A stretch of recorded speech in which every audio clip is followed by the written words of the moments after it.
तो numerical solve करने से पहले आपको ये पता हो कि अगर दो आवेश Q1 और Q2 एक दूसरे से r दूरी पर स्थित हैं तो उनके बीच में जो वैद्युत स्थितिज ऊर्जा है उससे संबंधित सूत्र होता है K Q1 Q2 by R।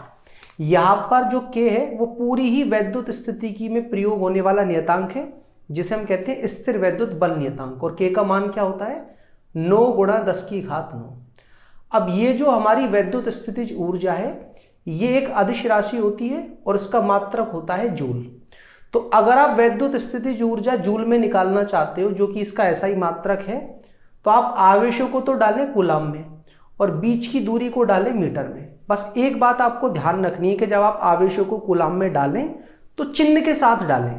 तो ये जो हमारी वैद्युत स्थितिज ऊर्जा है वो धनात्मक भी आ सकती है जब आवेशों की प्रकृति एक जैसी होगी, और ऋणात्मक भी आ सकती है जबकि आवेश विपरीत प्रकृति के होंगे। और बात करें वैद्युत स्थितिज ऊर्जा के विमेय सूत्र की, तो किसी भी ऊर्जा का जो विमेय सूत्र है, चाहे वो गतिज ऊर्जा हो चाहे स्थितिज ऊर्जा हो, वो कार्य के समतुल्य आता है क्या, mL2T-2। और दूसरी जरूरी बात जो आपको याद रखनी है कि ऊर्जा का एक और मात्रक होता है इलेक्ट्रॉन वोल्ट। जूल बड़ा मात्रक होता है, इलेक्ट्रॉन वोल्ट छोटा मात्रक होता है। एक इलेक्ट्रॉन वोल्ट जो होता है वो 1.6 गुणा 10 की घात -19 जूल के बराबर होता है, या फिर कहें 1 जूल के अंदर 6.25 गुणा 10 की घात 18 इतने इलेक्ट्रॉन वोल्ट होते हैं।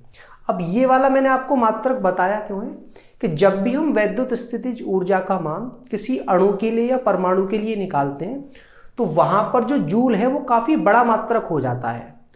तो अणुओं के लिए या परमाणुओं के लिए जब हम इस सूत्र का प्रयोग करेंगे तो वहां पर जो हमारा उत्तर है वो हम इलेक्ट्रॉन वोल्ट में निकालेंगे, और इलेक्ट्रॉन वोल्ट में निकालने के लिए हमें करना क्या होगा, K का मान वही डालना पड़ेगा 9 गुणा 10 की घात 9। आवेशों को कूलाम में डालना होगा चिन्ह के साथ, दूरी को डालना होगा मीटर में, तो हमारी ये स्थितिज ऊर्जा आ जाएगी जूल में। और जूल में आई हुई इस स्थितिज ऊर्जा को जैसे ही हम 1.6 गुणा 10 की घात -19 से विभाजित करेंगे तो हमारा उत्तर आ जाएगा इलेक्ट्रॉन वोल्ट में। तो आप प्रश्न को पढ़ने के बाद पहले ये देख लेना कि वो जो प्रश्न है वो किसी परमाणु या अणु के लिए तो नहीं है, क्योंकि उसके लिए होगा तो आंसर हम जूल में ना निकाल करके इलेक्ट्रॉन वोल्ट में निकालेंगे। तो चलिए मैं आपको अब ये समझाता हूँ कि इस सूत्र का प्रयोग करके दो बिंदु आवेशों के बीच में जो वैद्युत स्थितिज ऊर्जा का मान है वो किस तरह से निकाला जाता है। तो स्टूडेंट्स, पहला जो आंकिक प्रश्न मैंने सेलेक्ट किया है वो कुछ इस तरह से है कि हाइड्रोजन परमाणु में इलेक्ट्रॉन तथा प्रोटॉन एक दूसरे से 0.53 एंगस्ट्रॉम की दूरी पर स्थित हैं। तो हमें दोनों के बीच वैद्युत स्थितिज ऊर्जा का मान पता करना है, जबकि स्थितिज ऊर्जा का मान अनंत पर शून्य लिया गया हो। अब देखिए, ये बात तो हमें पता ही है कि हाइड्रोजन परमाणु सबसे सिंपल परमाणु होता है। इसके नाभिक में एक प्रोटॉन होता है जिसका आवेश होता है +E, और उसके चारों तरफ एक इलेक्ट्रॉन जिसका आवेश है -E एक r त्रिज्या वाले वृत्ताकार पथ पर घूम रहा होता है। और E का मान आपको पता होना चाहिए 1.6 गुणा 10 की घात -19 कूलम्ब। तो दो आवेश अगर Q1 और Q2 एक दूसरे से r दूरी पर स्थित है तो अभी हमने देखा है उनके बीच में वैद्युत स्थितिज ऊर्जा का मान होता है K Q1 Q2 बटे R। K का मान हमें पता है 9 गुणा 10 की घात 9, और दोनों ही आवेश बराबर होने की वजह से अगर मैं चिन्ह के साथ रखूं तो क्या मान आएगा 1.6 गुणा 10 की घात -19 का स्क्वायर, और ऋणात्मक चिन्ह के साथ क्योंकि आवेश विपरीत प्रकृति के हैं। आवेश डाल दिया मैंने कूलम्ब में, बीच की दूरी 0.53 जो एंगस्ट्रॉम है उसको कन्वर्ट कर देता हूं मीटर में, तो ये जो ऊर्जा निकल कर आएगी मेरी वो आएगी जूल में। अगर मैं इसी ऊर्जा को इलेक्ट्रॉन वोल्ट में निकालना चाहता हूं तो 1.6 गुणा 10 की घात -19 से कर देता हूं इसको मैं विभाजित।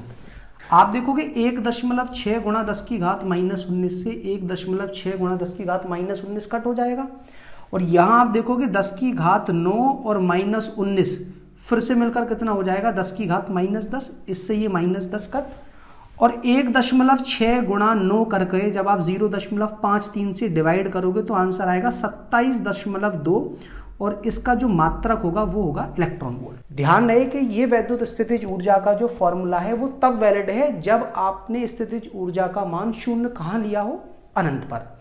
दूसरे पार्ट में हमसे पूछा गया है कि इलेक्ट्रॉन को मुक्त कराने के लिए हमें कितना कार्य करना होगा, जबकि गतिज ऊर्जा का मान स्थितिज ऊर्जा के मान का आधा है। तो देखो ये जो ऋणावेश है वो इस धनावेश के द्वारा आकर्षित किया जाएगा। अगर आप इसको इसके आकर्षण बल के विरुद्ध इसको मुक्त कराना चाहते हो तो आपको क्या करना पड़ेगा, आकर्षण बल के विरुद्ध कार्य करना होगा। गतिज ऊर्जा इसकी कितनी है, स्थितिज ऊर्जा के परिमाण की आधी, क्योंकि वो तो कभी ऋणात्मक हो ही नहीं सकती, तो उसका अगर मैं आधा करूंगा तो वो आ जाएगा 13.6 इलेक्ट्रॉन वोल्ट। और किसी भी वस्तु की जब हमको कुल ऊर्जा निकालनी होती है तो दोनों ऊर्जाओं को जोड़ देते हैं, तो कुल ऊर्जा क्या निकल कर आ जाएगी, गतिज ऊर्जा और स्थितिज ऊर्जा का योग, जो कि कितना आ जाएगा -13.6 इलेक्ट्रॉन वोल्ट, जब मैं इन दोनों को जोड़ूंगा। और कुल ऊर्जा का ऋणात्मक मान हमेशा हमें ये समझाता है कि ये जो वस्तु है वो दूसरी वस्तु से बंधी हुई है। जैसे हम और आप दोनों ही पृथ्वी से बंधे हुए हैं गुरुत्वाकर्षण बल की वजह से, तो हमारी और आपकी दोनों की ही कुल ऊर्जा कैसी है, ऋणात्मक।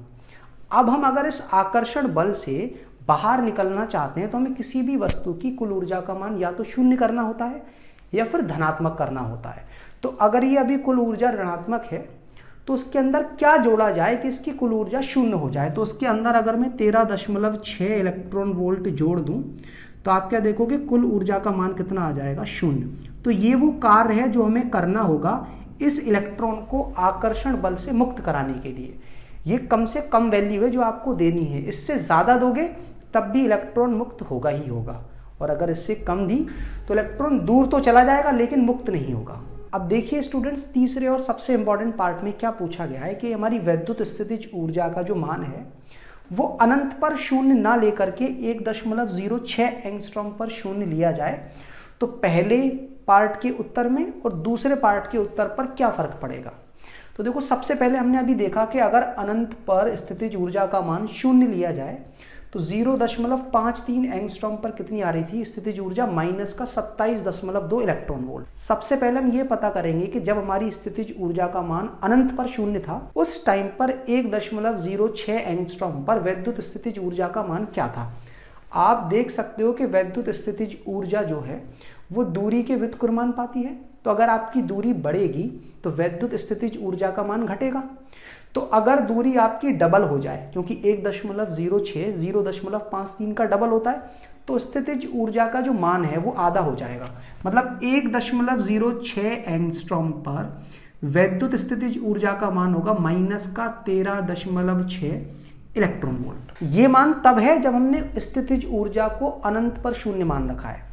अब अगर मैं इस स्थिति पर ऊर्जा को शून्य बनाना चाहता हूं तो मुझे यहां पर 13.6 इलेक्ट्रॉन वोल्ट जोड़ना पड़ेगा, तभी यहां पर स्थितिज ऊर्जा का मान शून्य आ सकता है।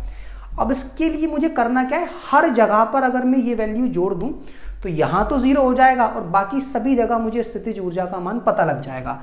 0.53 पर स्थितिज ऊर्जा का मान क्या होगा, आप देख सकते हो, यहां जोड़ू तो -13.6 इलेक्ट्रॉन वोल्ट, और जो मैंने अनंत पर शून्य लिया था वहां पर भी नई स्थितिज ऊर्जा का मान होगा +13.6 इलेक्ट्रॉन वोल्ट। तो ये तरीका है नई स्थितिज ऊर्जा पता करने का, जब आप अपनी जीरो स्थितिज ऊर्जा वाली स्थिति को बदल दें। समझ में आ गया। अब देखो, दूसरे पार्ट में हमसे क्या पूछा गया है कि इलेक्ट्रॉन को मुक्त कराने के लिए कितना कार्य करना होगा। तो हमारा जो स्थितिज ऊर्जा का सूत्र था KQ1Q2/R, वो था क्या, अनंत से किसी भी आवेश को r दूरी तक लाने में हमने जो भी कार्य किया था वही हमारा क्या था, स्थितिज ऊर्जा के रूप में संचित हो गया था। तो हमें ये पता करना है कि अनंत पर जो स्थितिज ऊर्जा है और अब जो r दूरी पर स्थितिज ऊर्जा है उनका अंतर क्या है। तो आप ध्यान से देखना कि अब 0.53 एंगस्ट्रॉम पर जो स्थितिज ऊर्जा का मान है वो है -13.6 और अनंत पर कितना हो चुका है, +13.6। तो ध्यान से देख लेना कि अभी भी दोनों स्थितियों के बीच में स्थितिज ऊर्जा का जो अंतर है वो वही आ रहा है जो पहले था। तो हमारी जो स्थितिज ऊर्जा का मान है वो बदला नहीं है अगर हम डेफिनेशन के हिसाब से देखें। मतलब एक एक जगह की स्थितिज ऊर्जा बदल गई है, दो स्थितियों के बीच का जो स्थितिज ऊर्जा का अंतर है वो नहीं बदलता। और गतिज ऊर्जा क्या थी हमारी, इसी स्थितिज ऊर्जा का आधा, तो वो कितना आ जाएगा, फिर से 13.6 इलेक्ट्रॉन वोल्ट। अगर आप कुल ऊर्जा अभी भी इलेक्ट्रॉन की पता करोगे दोनों को जोड़ने के बाद, फिर से वो कितनी आएगी, -13.6 इलेक्ट्रॉन वोल्ट। और अभी भी अगर आप इसको मुक्त कराना चाहते हो तो कुल ऊर्जा को शून्य करना पड़ेगा, तो फिर से कार्य करना होगा +13.6 इलेक्ट्रॉन वोल्ट। या उससे ज्यादा। तो आप देख सकते हो कि जो पार्ट ए है उसका उत्तर बदल गया कि 0.53 एंगस्ट्रॉम पर नई स्थितिज ऊर्जा अब अलग है। लेकिन हमारी जो स्थितिज ऊर्जा की परिभाषा थी कि अनंत से r दूरी तक लाने में जो किया गया कार्य है या दोनों स्थितियों के बीच में जो स्थितिज ऊर्जा का अंतर है वो नहीं बदला। ना गतिज ऊर्जा बदली और ना ही कुल ऊर्जा बदली, जिसकी वजह से इलेक्ट्रॉन को मुक्त कराने में जो कार्य कराना पड़ता है वो अभी भी वही आता है जो पहले था, कितना, 13.6 इलेक्ट्रॉन वोल्ट। अब देखिए आपको ये तो समझ में आ गया होगा कि ये जो वैद्युत स्थितिज ऊर्जा का सूत्र है KQ1Q2/R, इसका प्रयोग करके वैद्युत स्थितिज ऊर्जा का जो मान है वो जूल में या इलेक्ट्रॉन वोल्ट में किस तरह से निकाला जाता है। अब चलिए मैं आपको ये समझाता हूं कि अगर किसी निकाय के अंदर दो आवेशों से अधिक आवेश हो, मतलब एक बहुल आवेशों के निकाय के लिए जो कुल वैद्युत स्थितिज ऊर्जा का मान है वो किस तरह से निकाला जाता है।